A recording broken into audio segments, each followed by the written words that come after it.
High views. Gurrappa Swami Kone, Kottalapalle, Jammalamadugu, Gandikota. ఏంటి?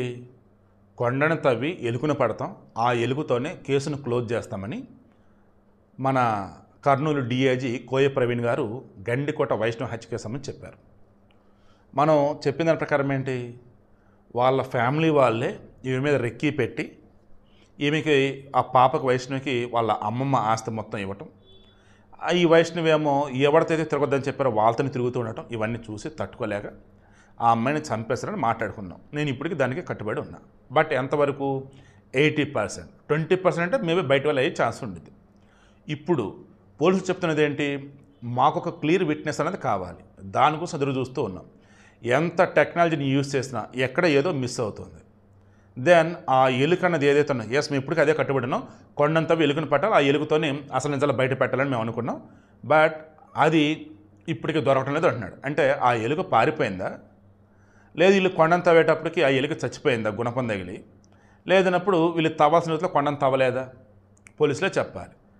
నేను మొన్న కూడా చెప్పాను, ఈయన ముఖ్యమంత్రి గారు చంద్రబాబు నాయుడు గారు పర్యటనకు వస్తున్నారు, గండికోట పరిసర ప్రాంతాల్లో అభివృద్ధి పనులకు శంకుస్థాపన చేస్తున్నారు.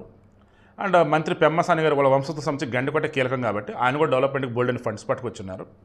సో ఇంత హ్యాపీనెస్ మూమెంట్లో ఈ వైష్ణవ్ హత్య కేసుకొని హైలైట్ అవుతుంటే మొత్తం డైవర్ట్ అయింది. కాబట్టి దీనిని ఇలాగే ముందు పెట్టి ఈ వైష్ణవ్ కేసును పక్కన పెట్టి వన్స్ అందరు న్యూస్ అందరి దగ్గరికి ఈ గండికోట అభివృద్ధి అనేది కనుక వెళ్ళిన తర్వాత కూల్గా ఈ వైష్ణవ్ హత్య కేసు సంబంధించిన నిజాలు బయటపెడతారని అనుకున్నాం. ఇప్పుడు వీళ్ళు చెప్తుంది ఏంటి, ఇందాన్ని చెప్పినట్టు 4 ఊరులు ఏవైతున్నాయో వాటి చెందినటువంటి 69 మందిని ఆల్రెడీ పిలిచి విచారించారట. బట్ ఎక్కడ ఏదో క్లూ కూడా దొరకటం లేదట. 350 మంది ఆ రోజు వచ్చేళ్ళారట. వాళ్ళ ఇంటి వాళ్ళ మీద మాత్రం నిఘా అయితే ఉందట. ఇంకా అట దాని క్లారిటీ ఎప్పుడట? ప్రవీణ్ గారు మిమ్మల్ని చాలా సిన్సియర్ ఆఫీసర్ అన్నట్టు ఉన్న విషయం నేను చెప్పాను. బట్ మీరు మాత్రం వైష్ణవ్ హత్య కేసు సంబంధించి మేమేమి దైవస్వరూపులం కాదు, మా దగ్గర మంత్రాలు లేవు, మేము మానవతా మా మనుషుల సాయంత్రం ముందుకెళ్ళాలి అన్నట్టు చెప్తున్నారు. బట్ ఎన్ని రోజులు సార్? మచ్చుమరి ఘటనలో ఆ పసిబిడ్డని అత్యాచారం చేసి దారుణంగా ముక్కలు కోసి నదిలో పడేస్తే చిన్న స్మాల్ పార్టికల్ కూడా సాక్ష్యం లేకుండా అయిపోయింది. ఇక్కడ ఈ అమ్మాయి సంబంధించి బాడీ దొరికింది. అండ్ ఆ అమ్మాయి ఉదయం 11 నుంచి 12 గంటల మధ్య ఎవరో సెల్ఫీలు తీసుకుంటే అందులో కనపడింది. అండ్ ఆ అమ్మాయి బ్యాగు, బుక్స్, లంచ్ బాక్స్ ఇవన్నీ కూడా రంగనాథస్వామి వాళ్ళ చుట్టుపక్కల కనపడ్డాయి. అండ్ ఈ అమ్మాయి గండికోటలో ఉన్నప్పుడు వాళ్ళ ఇంట్లో వచ్చి వెళ్ళారు. అండ్ ఉదయం లోకేష్ వచ్చి అమ్మాయిని వదిలిపెట్టి ఇంటికి వెళ్ళిపోయాడు. అండ్ ఆ అమ్మాయి ఎప్పటికప్పుడు ఇన్స్టాగ్రామ్లో తనతో చాటింగ్ చేసింది. ఆ ఫోన్ ఎవరి దగ్గర ఉంది, ఎవరెవరు ఆ ఫోన్కి సంబంధించి ఓపెన్ చేసి చూశారు, ఏంటి ఇది కూడా చూడండి.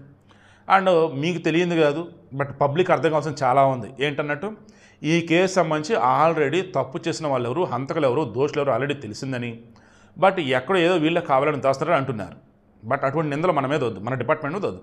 దయచేసి ఇప్పటికన్నా అసలు మీ దగ్గర ఉన్నటువంటి ఆ సాక్ష్యం ఏదైతే ఉందో, మీకు దొరికిన ఆధారం ఏదైతే ఉందో దాని కనీసం పబ్లిక్ ముందైనా పెట్టండి. అలా పెడతాం వల్ల దొరకాల్సింది దొరకకుండా పోయిద్ది, అసలుగా మోసపోతుందని మీరు అనుకుంటే అట్లీస్ట్ ఈ కేసు అప్డేట్ ఏంటన్నా ఒకసారి పబ్లిక్ అయితే చెప్పండి. It's my sincere request.